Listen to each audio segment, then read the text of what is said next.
Hi guys, I'm Aussie Villain and welcome to another tutorial, a scouting tutorial. If you are new to the channel, I do daily Football Manager content, so make sure you are subscribing, hit the bell to know when I upload new videos, and of course hit thumbs up on this one if you find it helpful. Now, scouting is what we're going to do. The scouting tab, of course, is just over here, and let's have a look at how we would get started. So this is your scouting center. Now, one thing here, you can see transfer window is closed. I'm sort of mid-season with this is with a Chelsea series that I'm doing, or save I should say, that I'm doing. Scouting range is the first thing you want to look at. Now, if you are a big Premier League or top flight team in one of the big leagues, then scouting the world, if you've got the money to do it, why wouldn't you go and do it? You want to find as many good young players or just good players in general as you can. But if you are a smaller team, or if you are a team from a league with work permit rules, now yes, you have that in the UK, but there's ways around it for Premier League teams. But if you're a League 1, League 2 team, there's no point scouting the world. There's no even real point scouting Europe anymore, because you're not going to get work permits for players even if you find them. What you want to do is then, you don't want to scout nobody unless you've got no money to do so.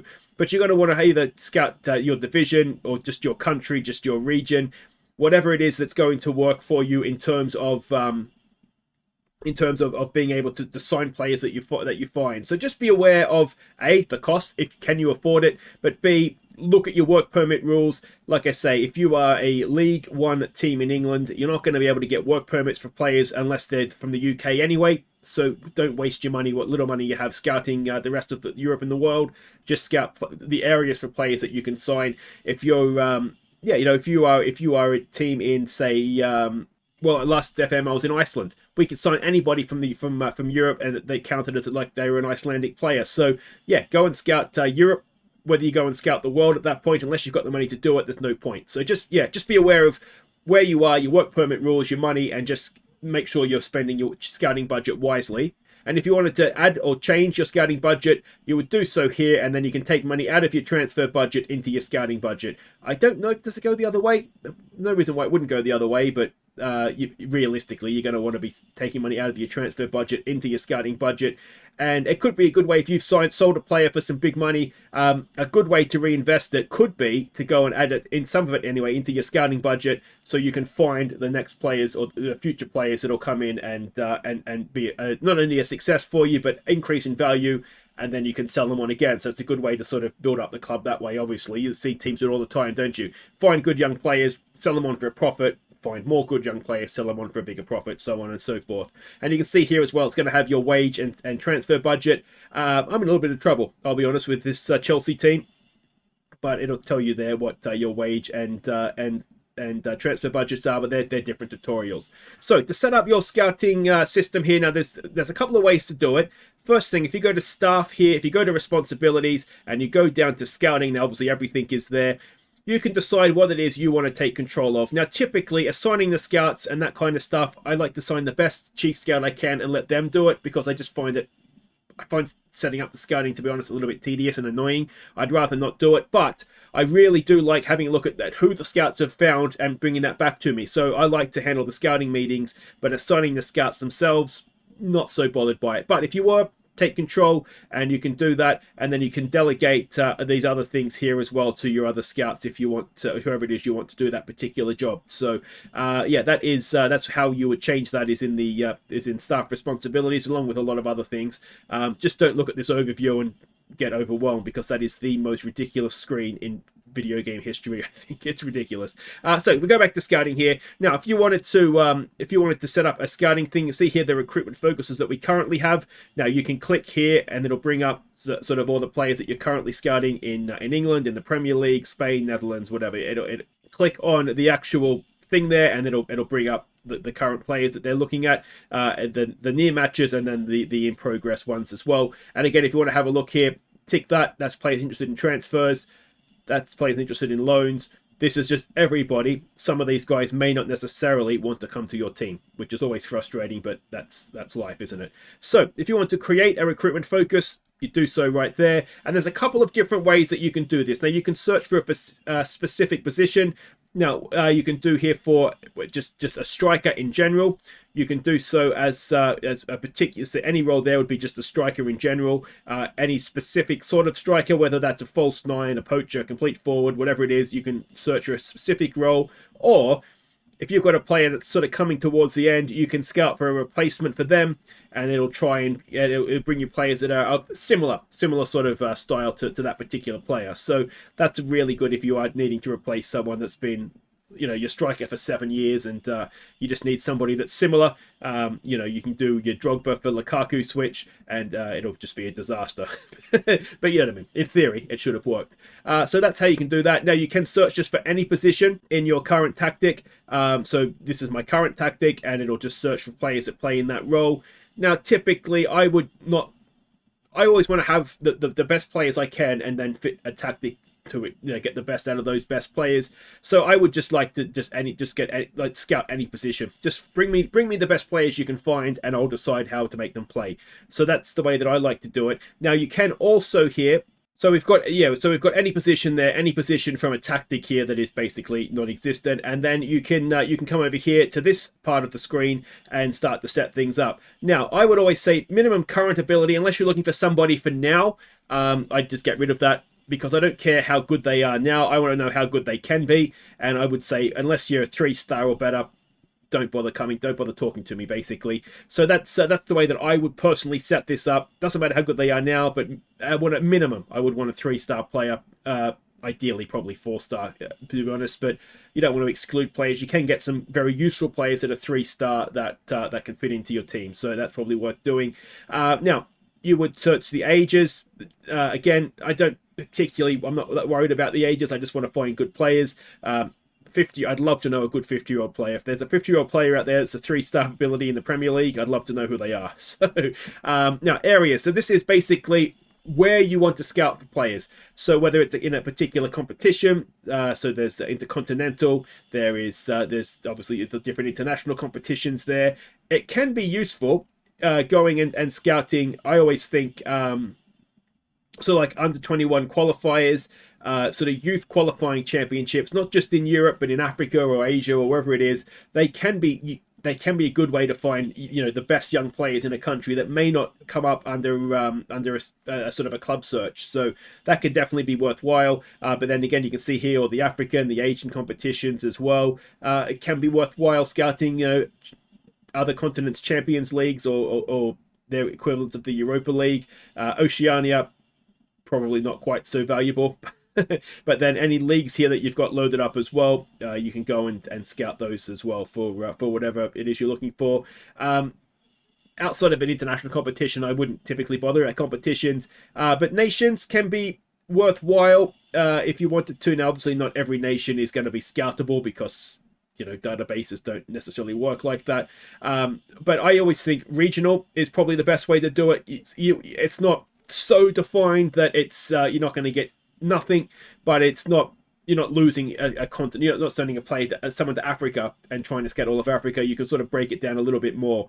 So typically, if I was setting things up, which as I've said already, typically I don't. I let the chief scout do it, but that can be a good way to do it. Continents, as I said, it's a little bit broad. I mean, scouting Europe. I mean, what a job! How do you do it? Where do you even begin to try and scout Europe? So yeah, that is how you would set that up. So let's just for the sake of things, let's go to Asia. And let's go to, where would Australia be in Asia? Southeast Asia, maybe? Let's just go North America and the Caribbean, because that would be the dream job, wouldn't it? So we can see there, we're going to the Caribbean. We're going to scout for players there who are this good, who match all this criteria.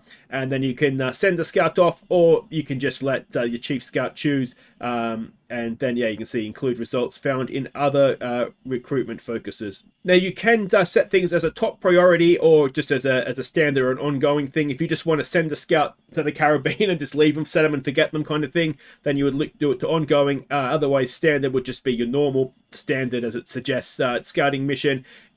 And you'd probably be looking more, this is more if you're looking for, say, a replacement player for, make it a top priority. 2 scouts will be assigned and you'll get the results quicker that way. So if you are searching for somebody who's suddenly decided they want to retire at the end of the year, that could be the good way to do that. So if we click confirm here, and then you can see there, Caribbean has come up down the bottom. There's not going to be anybody found yet, but we've set up a scouting mission. So hooray for me. Now down here as well, you can go to scouting priorities. So if you want somebody to be scouted a little bit quicker, then you can set the priority a little bit higher. So that's basically what that means. There's no one here really, so it's difficult to show you. There's just the one player there, but you can sort of move players around up and down, similar to how you would in the squad planner. I believe it is when you see it properly. You just sort of drag up and down. So, scouting assignments, we can see here, well, there's no assignments because I've taken over it. We just saw that, and I haven't I haven't given them all assignments, but to sort of show you the difference, if we were to go back here, go back to scouting, delegate it to my chief scout, and it should, if we go back now to scouting assignments, no, it hasn't. I'll probably have to click continue, but it'll reassign everybody.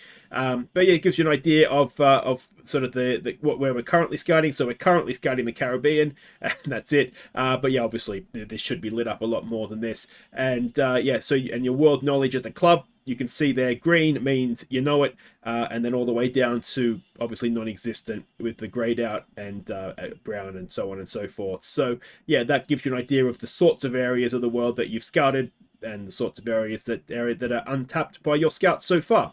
So next down on the scouting thing here is match and team analysis. Now I always think you want to be next opposition, always be scouting them, because you want to know what's upcoming. So definitely do that. And I did mention it or show you roughly in the tactics tutorial how to use that. If you want to scout a specific even match, you can see here you can go and scout a game that's upcoming, or a specific team as well. You can type in and go and scout them as well. But definitely go and make sure you're scouting your next opposition. Team report priorities, again, similar to the play priorities, you would just drop and drag into the order that you wanted these things to be taking place. And obviously the shortlist. This is where you would, if you get your scouting report, if we go to Scouting Center here, I should show you a scouting report, shouldn't I? So this is it here. Now, one thing that I would say is the stars are very much as is actually everything is just sort of, it's a rough guide. The grade is basically taking everything into account in terms of the wage, the transfer fee, the sort of the whole package, and the star ratings can be very subjective, and it depends. How would you compare, for example, if you're scouting a striker, and these are two very dated references now, but I think it works best. If you were scouting Peter Crouch and Messi, they're both strikers.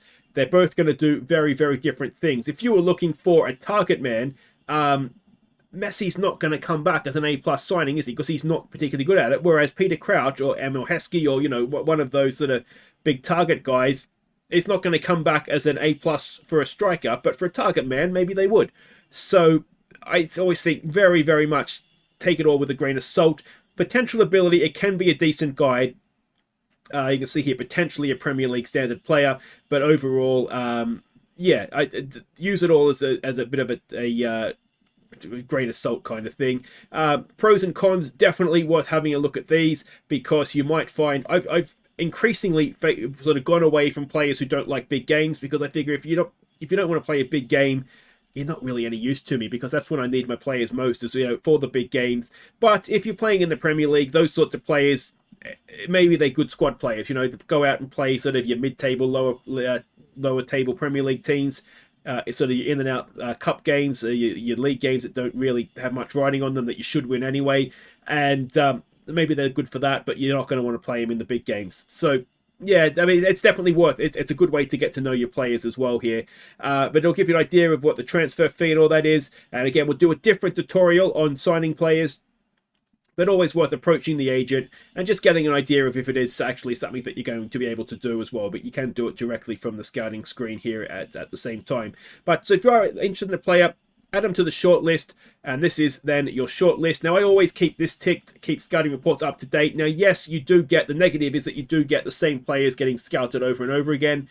But the reason that I like to do it is that it means that I'm not signing a player based off of a scouting report 3 years ago. It is going to be at least be up to date. So I do like to keep that ticked. But if you look here, if we have nothing ticked here, these are all the players that are on your shortlist.